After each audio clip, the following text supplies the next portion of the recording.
चलो देखो।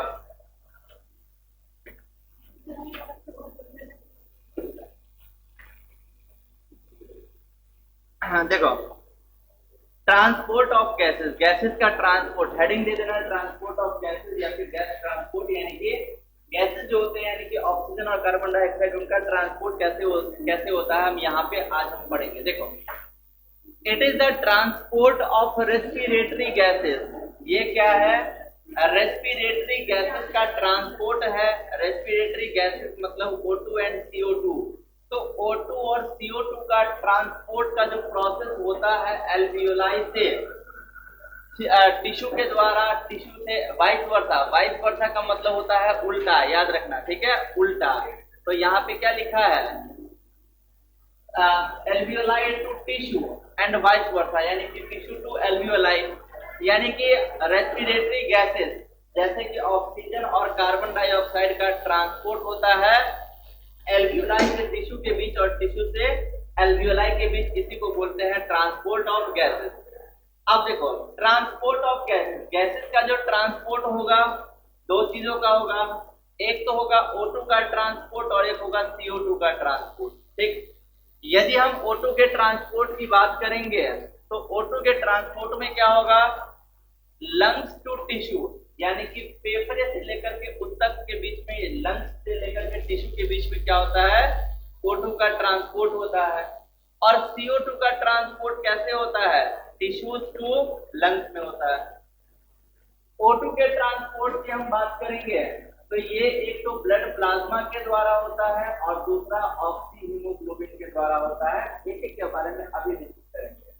और यदि कार्बन डाइऑक्साइड के ट्रांसपोर्ट की बात करेंगे तो एक तो ये कार्बनिक एसिड के द्वारा इसका ट्रांसपोर्ट होता है। दूसरा कार्बन हीमोग्लोबिन के द्वारा इसका ट्रांसपोर्ट होता है। और सबसे लास्ट में बाइकार्बोनेट के रूप में इसका ट्रांसपोर्ट होता है। अभी इन सभी के बारे में एक एक करके अब डिटेल में यहाँ पे बतलाएंगे। तो सबसे पहले चलते हैं, सबसे पहले पढ़ते हैं O2 ट्रांसपोर्ट, यानी कि ऑक्सीजन का ट्रांसपोर्ट कैसे होता है, ठीक। अब ऑक्सीजन के ट्रांसपोर्ट में भी सबसे पहला जो पॉइंट है, इस पॉइंट का नाम है इन फिजिकल सॉल्यूशन, यानी कि ब्लड प्लाज्मा। तो सबसे पहले देख लो कि ब्लड प्लाज्मा के द्वारा कैसे ऑक्सीजन का ट्रांसपोर्ट होता है, ठीक।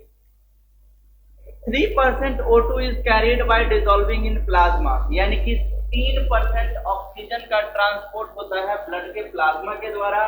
बाकी बचे 97%। तो उन 97% का जो ट्रांसपोर्ट होता है वो होता है किसके द्वारा? आरबीसी, हीमोग्लोबिन, इनके द्वारा, ठीक है। आगे अगले अगले चैप्टर में पढ़ाएंगे कि ब्लड में दो चीजें पाई जाती है, प्लाज्मा और फॉर्म्ड एलिमेंट। प्लाज्मा होता है 65% और फॉर्म्ड एलिमेंट होता है 45%। फॉर्म्ड एलिमेंट के अंदर तीन सेल्स आता है, आरबीसी, डब्ल्यूबीसी एंड प्लेटलेट।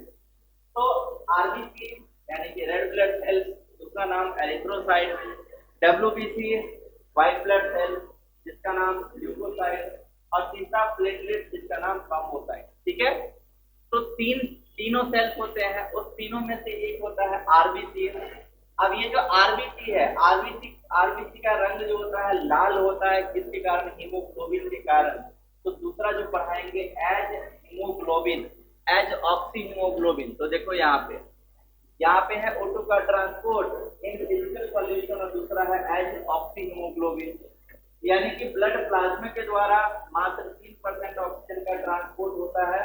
बाकी 97% ऑक्सीजन का ट्रांसपोर्ट ऑक्सी हीमोग्लोबिन के द्वारा होता है। कैसे होता है अब यहाँ पे सबसे पहले देखो कि ब्लड प्लाज्मा के द्वारा कैसे ट्रांसपोर्ट होता है। तो देखो, ये तो बता दिए कि 3% ऑक्सीजन का जो ट्रांसपोर्ट होगा वो किसके द्वारा होगा? प्लाज्मा के द्वारा। बचे कितने? 97% ऑक्सीजन। तो 97% ऑक्सीजन का ट्रांसपोर्ट कैसे होगा? हीमोग्लोबिन की मदद से। 3% जो ऑक्सीजन होगा वो प्लाज्मा में मिल जाएगा। बचे जो 97% उसमें क्या होता है? जैसे मान लो ये है, ठीक है, मान लो यहाँ पे हीमोग्लोबिन। अब ये हीमोग्लोबिन के अंदर साइट होते हैं, अब इसमें क्या होगा, ऑक्सीजन आ गया, ऑक्सीजन आ गया, जैसे होता है ना रेल का डब्बा, रेल का एक डब्बा, दूसरा डब्बा, तीसरा डब्बा, चौथा डब्बा। यदि वहां पे पैसेंजर नहीं रहेगा तब भी जाएगा, पैसेंजर रहेगा तब भी जाएगा। तुम वहां पे रेल के डब्बे में बैठोगे, रेल तुमको जहां तक जाएगा वहां तक ले जाएगा। सेम वैसे ही ये है हीमोग्लोबिन। इस हीमोग्लोबिन के अंदर आ जाएगा ऑक्सीजन, ठीक है, ये आ गया ऑक्सीजन। जब इसके अंदर ऑक्सीजन आ जाएगा तो जैसे जैसे हीमोग्लोबिन जाएगा वैसे वैसे ये भी क्या होगा, ऑक्सीजन, यहाँ पे ऑक्सीजन जो होगा इसका भी ट्रांसपोर्ट होगा और हमारे बॉडी के हर एक सेल तक ये पहुंच जाएगा। ठीक है, तो याद रखना कि O2 का ट्रांसपोर्ट दो तरीके से होता है।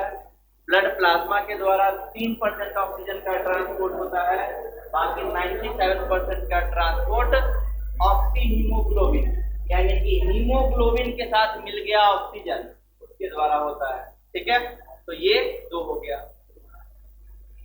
अभी देखो दूसरा जो पहला जो होता है प्लाज्मा के द्वारा, तो प्लाज्मा के द्वारा इजीली वो प्लाज्मा में घुल गया और वो चला जाएगा, ट्रांसपोर्ट हो जाएगा।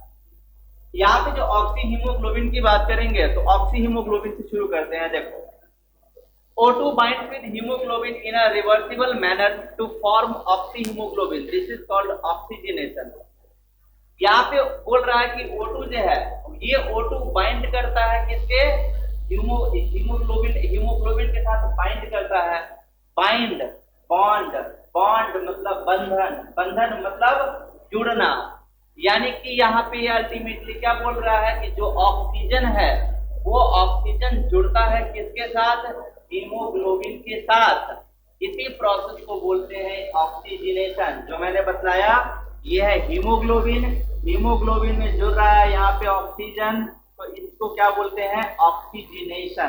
ठीक, तो सबसे पहले क्या हुआ, यहाँ पे ऑक्सीजन जुड़ गया। ठीक है, तो देखो Hb फॉर हीमोग्लोबिन, तो हीमोग्लोबिन के साथ जुड़ गया क्या,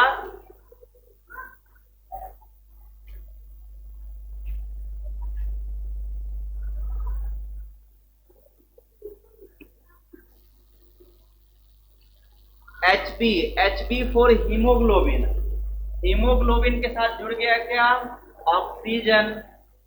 ऑक्सीजन, अब हीमोग्लोबिन के साथ जब ऑक्सीजन जुड़ गया तो अब इसको क्या बोलेंगे, ऑक्सीजनेशन। ठीक है, अब जैसे मान लो दुल्हा संग दुल्हन मतलब दुल्हा दुल्हन, सेम वैसे ही ऑक्सीजन, ऑक्सीजन के साथ हीमोग्लोबिन मतलब ऑक्सी हीमोग्लोबिन। तो ये रहा हीमोग्लोबिन और ये रहा ऑक्सीजन। तो हीमोग्लोबिन के साथ जुड़ गया ऑक्सीजन और बना लिया क्या, ऑक्सी हीमोग्लोबिन।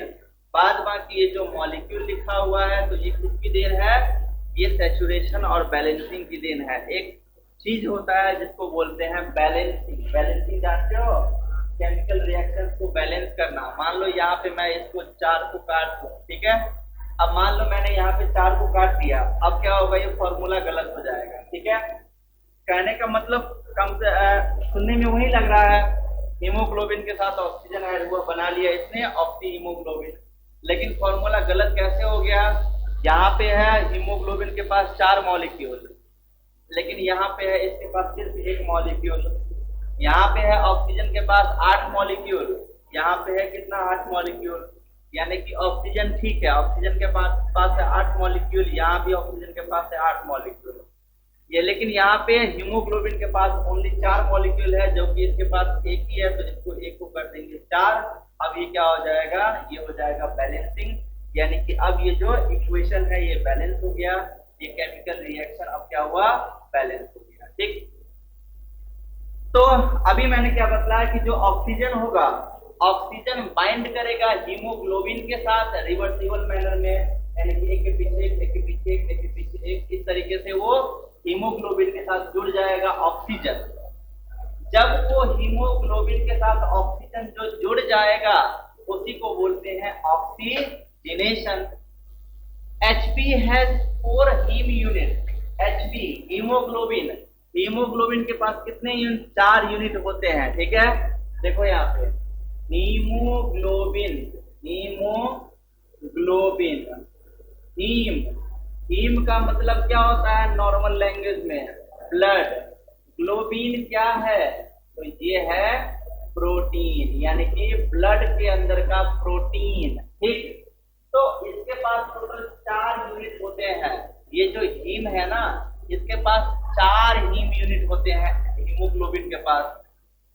तो each haemoglobin molecule can carry 4 oxygen molecule, यानी कि एक हीमोग्लोबिन के पास 4 यूनिट, यानी कि एक हीमोग्लोबिन के पास कितना है? 4 यूनिट, 4 बॉक्स, 1 2 3 4। तो ये क्या करेगा? हर एक हीमोग्लोबिन का यूनिट, हर एक हीम का यूनिट ऑक्सीजन के एक मॉलिक्यूल का ट्रांसपोर्ट करेगा। तो एक का ट्रांसपोर्ट किया, दूसरे का ट्रांसपोर्ट किया, तीसरे का, और ये रहा चौथे का। यानी कि यदि बात करेंगे हीमोग्लोबिन की, तो हीमोग्लोबिन का एक यूनिट और एक हीमोग्लोबिन के हीम वाले में होता है 4।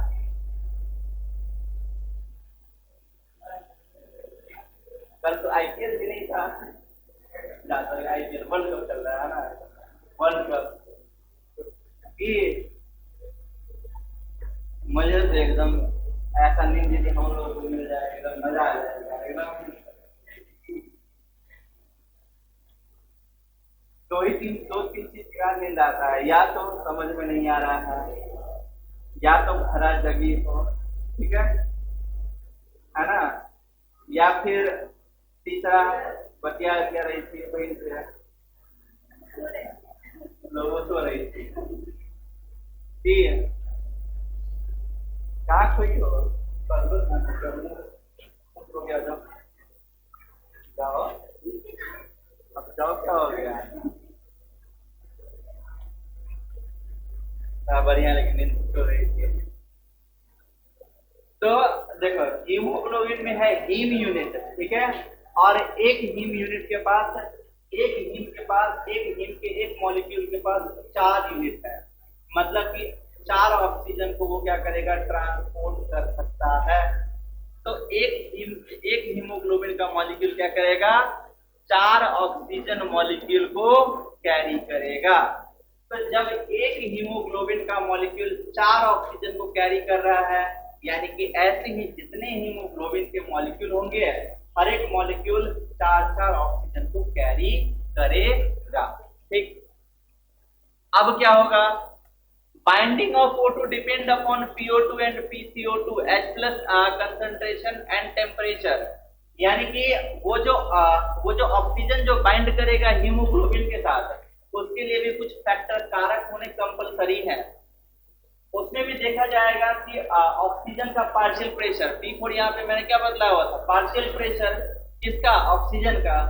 तो ये जो ऑक्सीजन जो बाइंड करेगा हीमोग्लोबिन के साथ, ये कुछ फैक्टर्स पे डिपेंड करेगा। एक होगा ऑक्सीजन का पार्शियल प्रेशर, दूसरा होगा कार्बन डाइऑक्साइड का पार्शियल प्रेशर, तीसरा सुने होंगे पीएच के बारे में, एंड चौथा होगा टेम्परेचर। तो यानी कि ऑक्सीजन जो हीमोग्लोबिन के साथ जुड़ेगा वो इन चारों फैक्टर पे डिपेंड करेगा। यदि ये चारों फैक्टर सही होंगे, यानी कि जितने बढ़िया फैक्टर उतने अच्छी तरीके से वो जुड़ पाएंगे, जितने खराब फैक्टर, यानी कि यदि उसको फैक्टर सही से नहीं मिल पाएगा तो अच्छी तरीके से वो नहीं जुड़ पाएंगे। तो देखो, in alveoli there is high PO2, low PCO2, lesser H+ ion concentration and lower temperature. These factors favor the formation of oxyhemoglobin. यानी कि ऑक्सीहीमोग्लोबिन, ऑक्सीजन के हीमोग्लोबिन के साथ जुड़ने की जो प्रक्रिया है, इसके लिए ऑक्सीजन का पार्शियल प्रेशर ज्यादा होना चाहिए। अब देखो, यदि एक का पार्शियल प्रेशर ज्यादा होगा तो एक का कम होगा ही होगा, ठीक है। तो यहाँ पे ऑक्सीजन का पार्शियल प्रेशर कम नहीं है, इस ऑक्सीजन का पार्शियल प्रेशर ज्यादा होना चाहिए। जब ऑक्सीजन का पार्शियल प्रेशर ज्यादा होगा तो उसका उल्टा है कार्बन डाइऑक्साइड, तो कार्बन डाइऑक्साइड का पार्शियल प्रेशर कम होगा। ऐसा तो नहीं है कि हम एक साथ ऑक्सीजन भी लेंगे कार्बन डाइऑक्साइड भी लेंगे, हम लेंगे तो ऑक्सीजन और छोड़ेंगे तो कार्बन डाइऑक्साइड, दोनों अपोजिट है। तो यदि हाई PO2 यानी कि ऑक्सीजन का पार्शियल प्रेशर यदि हाई, तो वहां पे हमें कार्बन डाइऑक्साइड का पार्शियल प्रेशर कम चाहिए। अब जब ये कम चाहिए तो पीएच यानी कि H प्लस आयन का कंसंट्रेशन भी कम चाहिए, साथ ही साथ इसका टेम्परेचर भी कम चाहिए। और यही फेवरेबल टेम्परेचर, यही यही फैक्टर फेवरेबल होता है, यानी कि पसंदीदा होता है ऑक्सीजन हीमोग्लोबिन के फॉर्मेशन के लिए। ठीक है, चलो आइए बताते हैं। हेडिंग दे दूंगा, ट्रांसपोर्ट ऑफ गैसेज, और उसके बाद लिख दूंगा।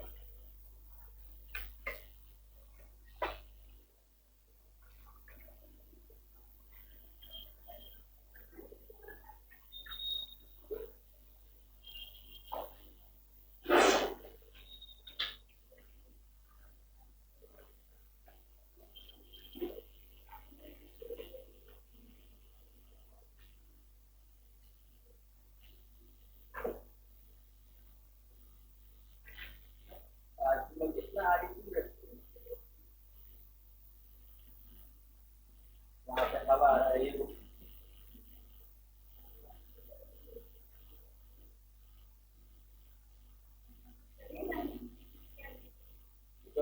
दूसरी साइंस की मतलब बोल रहा पंखा लगाने के लगे नहीं रहा है,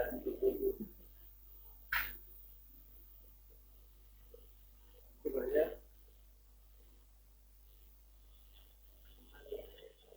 हमारे यहाँ साइंस नहीं, हमारे यहाँ नहीं।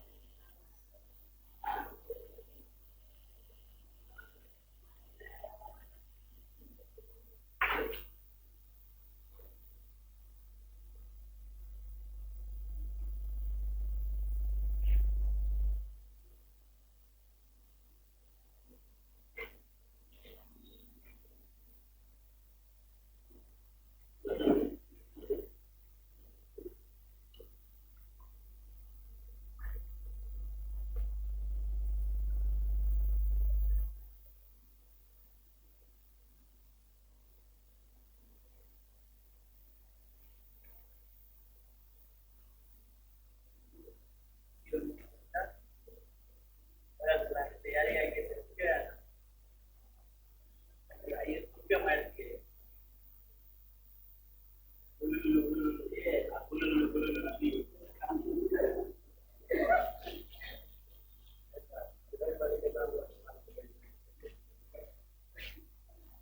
बजरंग बली का नाम लगने में तो बेचारा अपने बाल तरफ जाए,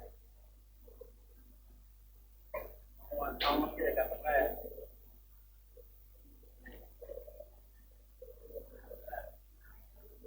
हाँ गलत सुनिया।